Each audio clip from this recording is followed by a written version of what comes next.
This is the Timemore Millab M01 coffee grinder, the flagship from their high-end line. And it's not cheap. We're talking around $350. This is probably the most expensive hand grinder I've ever used. Just so you know, Timemore sent me this grinder to test out. No money changed hands. This review is completely independent. I've been using it for over a month now, ground close to 2 pounds of coffee, and compared it side by side with other grinders I have. In this video, I'm gonna share all the details about this grinder. The unboxing experience feels really premium. It comes in a nice presentation box, and besides the grinder itself, there's even a pretty commemorative coin. Here are all the accessories, including a really nice brush. The grinder is seriously heavy. It's over 1 kilogram with the handle attached. The matte silver aluminum finish combined with the ribbed body looks really high quality. The opening is nice and wide, so beans flow in smoothly. First impression from the outside, the craftsmanship looks super refined. The bottom has anti-slip pads, and I really like this threadless catch cup design. It's as convenient as a magnetic one, but you don't have to worry about it falling off no matter what you do. The handle is long, there's a clear lid, and it turns buttery smooth with zero wobble. The top hopper twists to adjust grind size. There are 10 major settings with 100 total clicks, and each click adjusts by 12.5 microns. The detent feel is just right, really satisfying to use. The M01 is also really easy to take apart. Just hold the handle and unscrew the bottom knob, remove the fixed plate, and you can pull out the burr. Inside, there's also a spring and a washer. The disassembly process is pretty much the same as most grinders. Nothing tricky to watch out for. The most unique and innovative part is this 44mm pineapple burr design. Most conical burr grinders try to increase diameter, and the designs are pretty similar across the board.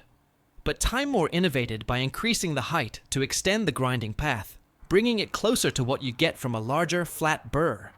It's got 2 crushing stages and 2 cutting stages, making the whole grinding process more controlled. This achieves higher uniformity while maintaining flavor complexity. Beyond the burr, even down to the bearing, it's custom made to ensure maximum stability. This red bearing also appeared in the Timemore S3 I tested before. There are 2 more bearings inside. All the internal components feel really precision engineered. Even the parts you can't see are beautifully finished. The metal texture and the level of polish are both really high quality. Reassembly is simple. Just put the parts back in order. Also, this fixed plate uses Timemore's consistent design. It locks the burr in place without needing recalibration. You just install it, tighten it down, and it won't affect your grind setting dial. You can zero it right away. The recommended grind settings for this grinder are actually engraved on the handle lid. Super clear and easy to read.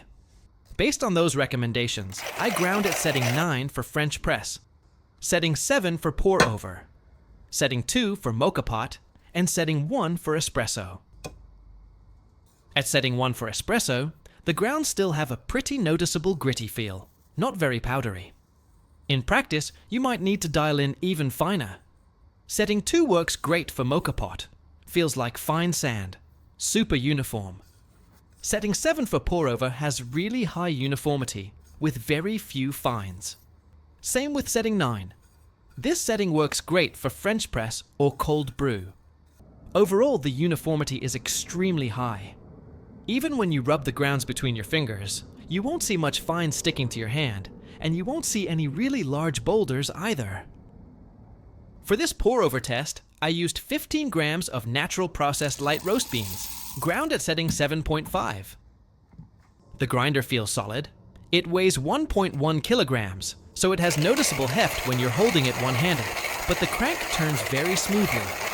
Grinding those 15 grams took about 30 seconds, and it was effortless. I stuck with my standard 1:15 ratio, 15 grams of coffee to 230 grams of water. Started with a 30-gram bloom for 30 seconds, then poured up to 100 grams, followed by 165, and finished at 230. The flow was steady the whole way through, no clogging even toward the end, and the whole brew finished dripping in roughly 2 minutes. Right off the bat, you get this clear, intense berry aroma, and the cup is surprisingly sweet. The acidity isn't super sharp, which I attribute to the tight particle distribution. It delivers excellent clarity and nice flavor separation. If you're after clean, balanced cups with good definition, this one should suit you well. I also ran a side-by-side with my K-Ultra. At setting 7 on the M01, it took about 30 seconds. The K-Ultra at 7.5 was a bit quicker at around 22 seconds. Both are easy to grind, but the K-Ultra feels a touch more comfortable in hand because it's slimmer. Visually, the grounds looked almost identical in particle size. Same brew recipe for both. 30-second bloom, 3 pours, total time around 2 minutes. In terms of flavor, the M01 leans toward balance. Nice aromatics, very clean. Basically no bitterness, high sweetness. But the acidity is more mellow. The K-Ultra brings noticeably brighter acidity and a bit more overall complexity. As the cups cooled though, the M01 held its profile better. It stayed more consistent and complete compared to the K-Ultra. I did the same comparison with the Mavo Phantox Pro. Grind time for 15 grams was similar. I've reviewed it before. It's great for light roast pour-overs too. But the grounds show slightly less uniformity than the M01.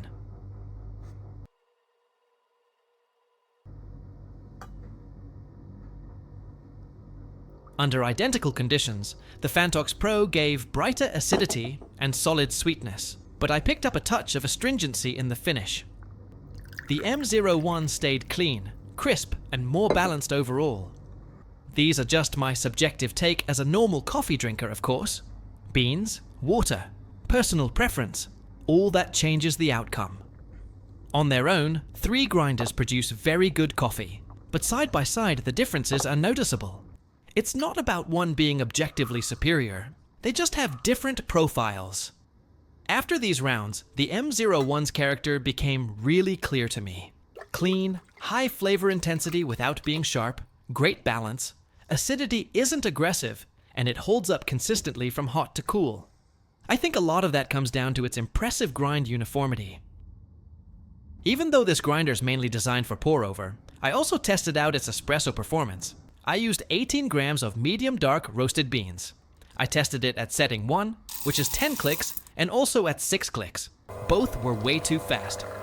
After a few shots, I found that 2 clicks was just about right to hit my target shot time of around 25 seconds.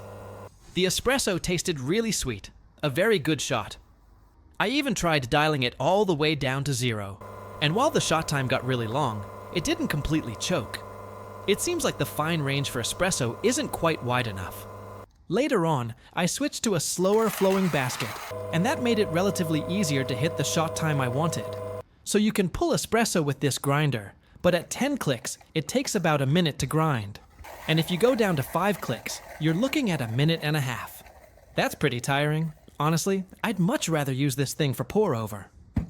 Alright, so bottom line, this is without a doubt a really well-crafted and creative grinder. It's built for pour-over, gives you incredibly high grind uniformity, and the flavors it produces are clean, clear, and balanced. In a world where hand grinders all feeling pretty similar these days, it's cool to see something this innovative with the Burr design. If you've got any questions, drop them in the comments. Thanks for watching.